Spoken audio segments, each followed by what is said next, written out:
जय श्री राम।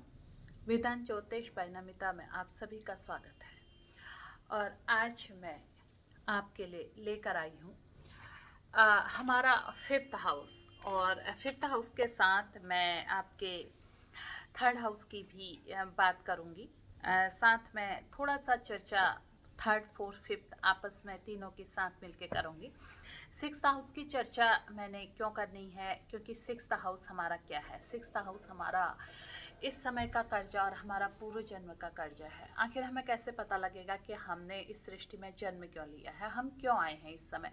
क्योंकि हम किसी ना उद्देश्य से ही जन्म लेते हैं। हर एक व्यक्ति बिना उद्देश्य के किसी ने जन्म नहीं लिया है। जब तक आप अपने उस उद्देश्य को पूरा नहीं करेंगे, उस लक्ष्य को यहाँ पर आके जो आपको जिम्मेदारी ईश्वर ने सौंप कर इस सृष्टि पर भेजा है, जब तक आप उसको पूर्ण नहीं करेंगे तब तक आप उसी लक्ष्य के लिए बार बार जन्म लेते रहेंगे और बार बार जाते रहेंगे। लेकिन एक समय ऐसा आएगा जब आपको आपका स्पष्ट उद्देश्य पूरा करवाने के लिए कोई ना कोई व्यक्ति आपके साथ आ जाएगा। तो आइए समझते हैं हम छठे भाव से कैसे जाने कि हमारा आखिर ऐसा कौन सा कर्ज है जो हम पूर्व जन्म से लेकर आए हैं और वर्तमान में इसका हमें क्या अपने जीवन में देखने को मिलता है। तो सबसे पहले अगर आप लोगों ने मेरा चैनल सब्सक्राइब नहीं किया है तो आप मेरे चैनल को सब्सक्राइब कीजिए। इस तरह की बहुत सारी जानकारियां लाकर मैंने अपनी ज्योतिषी चर्चा जो मेरी प्लेलिस्ट है उसमें डाली हुई है, उसमें जाकर आप मेरे उन वीडियोस को सुन सकते हैं। बाकी डिस्क्रिप्शन बॉक्स पर भी आप मेरे इन वीडियोस को देख सकते हैं। तो चलिए चलते हैं। हम पहले हम जन्म कुंडली में हम सबसे पहले सिक्स्थ हाउस को समझ लेते हैं। ये हमारी जो एक ऐसी ही कुंडली आपके पास भी होगी, इसके आप ना नंबरिंग पर मत जाइए कि इसमें नंबर क्या लिखा है। ये 2 नंबर की कुंडली है, वृषभ लग्न की कुंडली है। तो इसमें ये समझना जरूरी है कि आपकी कोई भी हो सकती है। मानो ये मेष लग्न की कुंडली है, काल पुरुष की कुंडली है, तो यहाँ पर सिक्स्थ लॉर्ड क्या बना, यहाँ पर बुध बना। और ये अगर माना वृषभ लग्न की कुंडली है तो वृषभ लग्न की कुंडली में शुक्र बना।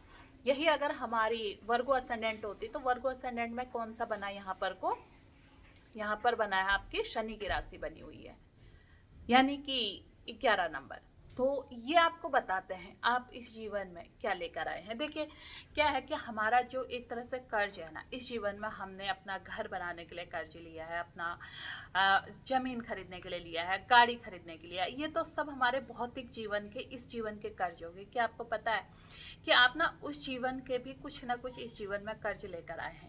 और जो एक तरह से बहुत सिक्स्थ हाउस में, इसलिए पहले तो सिक्स्थ हाउस में किसी अच्छे ग्रह की, शुभ ग्रह की प्लेसमेंट अच्छी नहीं मानी जाती है। क्यों अच्छी नहीं मानी जाती? क्योंकि ये प्रेजेंट टाइम में जो हम लोग काम करते हैं, हम सिर्फ छोटे छोटे उपायों से अपने जीवन को भौतिक सुख सुविधाओं में डालकर ठीक करना चाहते हैं। लेकिन कभी आप देखकर सोचना सिक्स्थ हाउस असल में है क्या। सिक्स्थ हाउस जो हमारा है ना, काम, क्रोध, लोभ, मोह, मद, मत्सर, इन सब चीज़ों का हाउस है। लेकिन इसमें अगर हम थोड़ा सा इसको अलग कर दें तो ये जो हमारा आपको घर दिख रहा है, ये घर हमारा थर्ड हाउस है। थर्ड हाउस क्यों है? क्योंकि फर्स्ट, सेकंड और थर्ड, ये थर्ड हाउस है। थर्ड हाउस किस चीज़ का हाउस है? मेन बेसिकली हमारा पराक्रम का हाउस। अब पराक्रम किसके अंदर आएगा? पराक्रम उसके अंदर आएगा जिसके अंदर क्रोध की बहुत ज़्यादा प्रबलता होगी। अब ये डिपेंड करता है कि उस व्यक्ति का क्रोध कैसा है। वो व्यक्ति अपने क्रोध को जब हमें अपने पराक्रम में तब्दील करना आ जाता है तो इस व्यक्ति का पराक्रम देखना कि ये व्यक्ति इसके लिए कोई भी काम असंभव नहीं होता है। अब हमने क्या करा, अपनी इस ऊर्जा का डाउनफॉल करके हमने उसको ना क्रोध में बाहर निकाल दिया। तो वो क्रोध हमारा इतना बाहर निकलता है कि हमारी जो पॉजिटिव एनर्जी है वो उस क्रोध में निकलकर खत्म हो जाती है। अब इस क्रोध का सुख कहाँ पर है? देखिए हम अगर भावात्म के नियम से बात करते हैं, ये पराक्रम का सुख कहाँ है, यानी कि अगर मैं इसको क्रोध ही कहूँ तो इसका सुख कहाँ है? काल पुरुष की कुंडली में जो हमारा सुख का घर है वो चौथा है। चौथे से चौथा जो हमारा घर बना ना, ये छठवां घर बना। 1 2 यहाँ पर यह हमारा पराक्रम है, 1 2 3 4। तो इसको सुख कहाँ है? इसको क्रोध को सुख है लोभ में, मोह में, मत्सर्य में, मद में, अहंकार में, यहाँ इसको सुख मिलता है। तो इसलिए इसको यहीं से जोड़ के हम लोग देख लेते हैं कि ये चीज यहाँ से ऐसे जोड़ कर आ रही है। अब अगर आप देखिए, इसलिए यहाँ पर ना शुभ ग्रहों का जो बल है वो कम अच्छा माना जाता है, यहाँ पर पाप ग्रहों को अच्छा माना जाता है। क्यों माना जाता है कि पाप ग्रह यहाँ पर होंगे तो इस हाउस को जो है चीज़ों को, अच्छी बुरी चीज़ों को मारते हैं और अच्छी चीज़ों को कम करते हैं। लेकिन एक चीज़ आप ये भी देखिए, अगर माना मेरे यहाँ कोई अच्छी चीज़ें नहीं हैं और किसी घर में बहुत ज़्यादा नकारात्मक शक्तियाँ हैं। एक संत पुरुष जब उस घर में चला जाता है तो क्या वो नकारात्मक शक्तियाँ उठेंगी या नकारात्मक शक्तियाँ बैठेंगी? उसका अगर इतना ही ज़्यादा साधना बल है, जैसे अगर हम ग्रहों में इस साधना बल को फल देते हैं, किस किस को देते हैं? गुरु को देते हैं, शुक्र को देते हैं, बुध को देते हैं, चंद्रमा को देते हैं। वो भी चंद्रमा जो पक्ष बल से मजबूत चंद्रमा हो उसको कहते हैं। ये शुभ ग्रह की श्रेणी में आते हैं। और सूर्य जो है, सूर्य अपने आप में पाप ग्रह तो नहीं है, लेकिन यहाँ पर जाके वो कुछ चीज़ों को जलाने का, सूर्य क्या करता हूँ, जलाने का भाव तो रखते हैं, तो चीज़ों को जलाकर आपको थोड़ा तप देते हैं, यानी कि उस जगह पर और अहंकार को बढ़ा देंगे। वैसे ही ये काम क्रोध लोभ मोह का है। अब यहाँ पर अगर सूर्य बैठ गए तो वो उस चीज को बल वृद्धि करेंगे, शत्रुओं का तो दमन करेंगे लेकिन वृद्धि भी करेंगे। कंपटीशन आपको फेस करवा देंगे, कंपटीशन में आपको इतना ज्यादा ये वो कर देंगे कि आप हर चीज फाइट करके लेने की आदत आप में पड़ जाएगी। ये घर हमारा जो है ना, ये घर हमारा कंपटीशन का भी है। अब किसी व्यक्ति का इस हाउस का स्वामी इस घर में चला जाए, छठे का स्वामी पांचवे में चला जाए, तो समझो कि अगर ये व्यक्ति के अंदर थोड़ा सा भी इसका ज्ञान विचलित हो गया, ये एक छोटी सी भी हार अपने जीवन में बर्दाश्त करने की इसके अंदर क्षमता नहीं रहती है। ये हार बर्दाश्त नहीं करता। ये उस समय कुछ नहीं बोलेगा, लेकिन उस हार का बदला लेने के लिए ये व्यक्ति येन केन जो भी इससे प्रपंच होता है ये सब कुछ करेगा। लेकिन ऐसे प्रपंच करके ये फिर भी जीतेगा नहीं, क्योंकि ये हाउस क्या कहता है, ये हाउस आपसे कहता है सेवा। अब इसके अंदर अगर सेवा का भाव नहीं हुआ तो इसको ईश्वर सद्बुद्धि भी नहीं देगा, क्योंकि ये घर हमारा क्या है, सद्बुद्धि। अब देखिए, अगर ये सिंगल, छठा घर हमारा सिंगल यहाँ पर आ गया तब तो बहुत मुश्किल होती है। लेकिन अगर कहीं भी इसने हमारे शुभ ग्रहों का संबंध बना लिया, माना शुभ ग्रह कौन से हैं, शुभ ग्रह हमारे लग्नेश आकर यहाँ पर बैठ गया, नवमेश आकर यहाँ पर बैठ गया, चतुर्थेश आके यहाँ पर बैठ गया, तो इससे शुभ ग्रहों का एक संबंध बन जाता है। अब माना सपोज इसमें 7वां नंबर किस चीज का है, शुक्र का। आपका वीनस जाकर 5th हाउस में आ गया है ना। अब ये बुध की राशि है, बुध क्या अपने आप में विष्णु, और ये क्या हो गए, लक्ष्मी। तो ये विष्णु के घर में आ गई स्त्री। अब इस व्यक्ति ने पूर्व जन्म में एक स्त्री का कर्ज लिया है, और इस जीवन में ये जब तक उस कर्ज को चुकाएगा नहीं तब तक इसकी जीत होना किसी भी चीज पर असंभव है। अब ये अगर शहर से इस चीज को, अब माना सपोज इस स्त्री कोई भी हो सकती है, अब वो स्त्री कोई भी कैसे हो सकती है, वो इसकी जन्म कुंडली से पता लगेगा। यहाँ पर कौन ग्रह बैठा है, माना सपोज यहाँ पर इनके बुध उच्च के होकर बैठे हुए हैं, तो अपने आप में विष्णु हो गए। बुध किस भाव के, इसी भाव के स्वामी है। दूसरा यहाँ पर किस भाव के स्वामी बनते हैं, आपके धन भाव के स्वामी बनते हैं।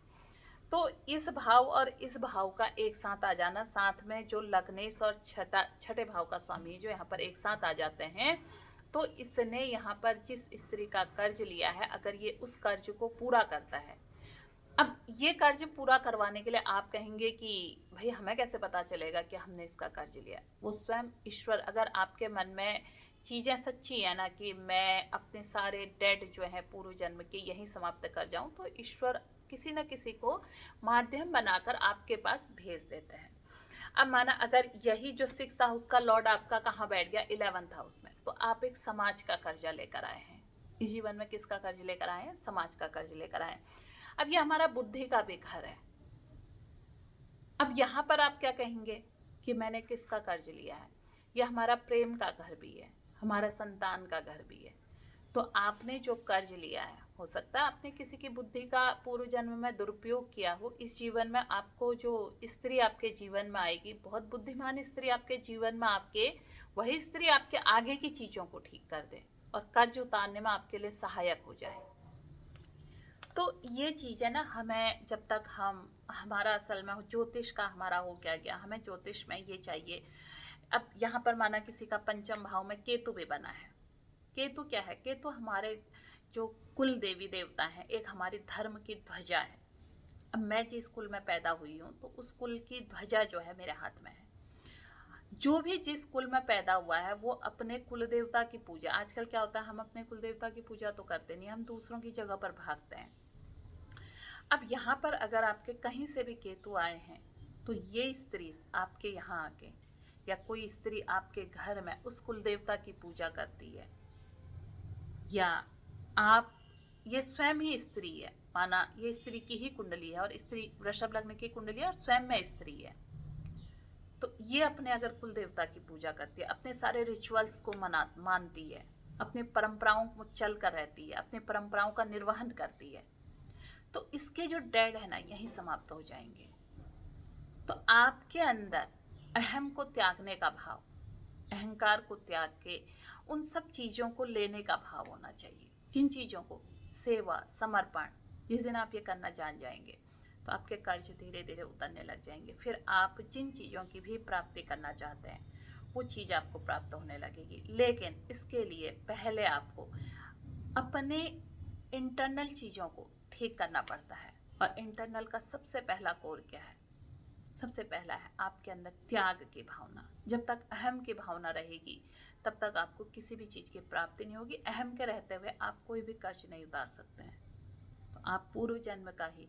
और मानसिक रूप से ये व्यक्ति फिर बहुत परेशान रहने लग जाते हैं बाद में, क्योंकि फाइटिंग का भाव का स्वामी पंचम आ गया और आप जीत नहीं रहे होते हैं। और जब जीत नहीं रहे होते हैं तो फिर एक समय ऐसा आता है कि आप अपना सर पकड़ पकड़ के पीटने लगते हैं।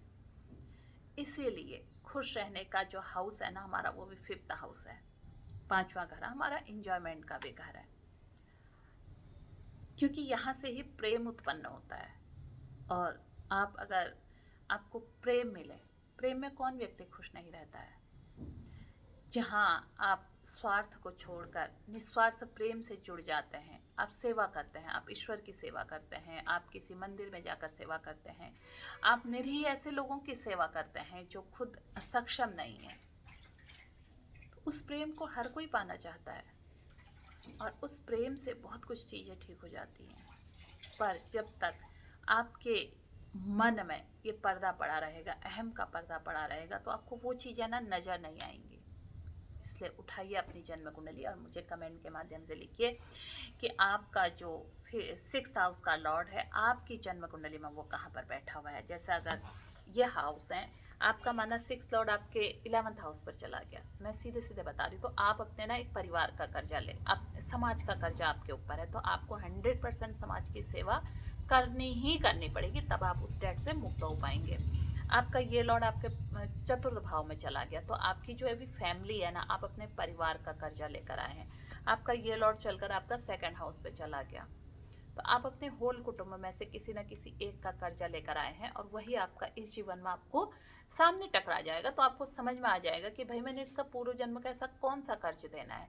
4th भाव में लेकर आए तो सबसे पहले तो माँ का ही कर्जा हो जाता है कि हम माँ का कर्ज लेकर आए हैं। अब आप कहोगे कि कोई माँ ऐसा कहती है कि मैं अपने तू मेरा कर्ज दे, नहीं कहती है। इसलिए नहीं कहती है क्योंकि माँ ने तो उस बच्चे को जन्म दिया है, तो क्या हमारी ड्यूटी क्या बनती है?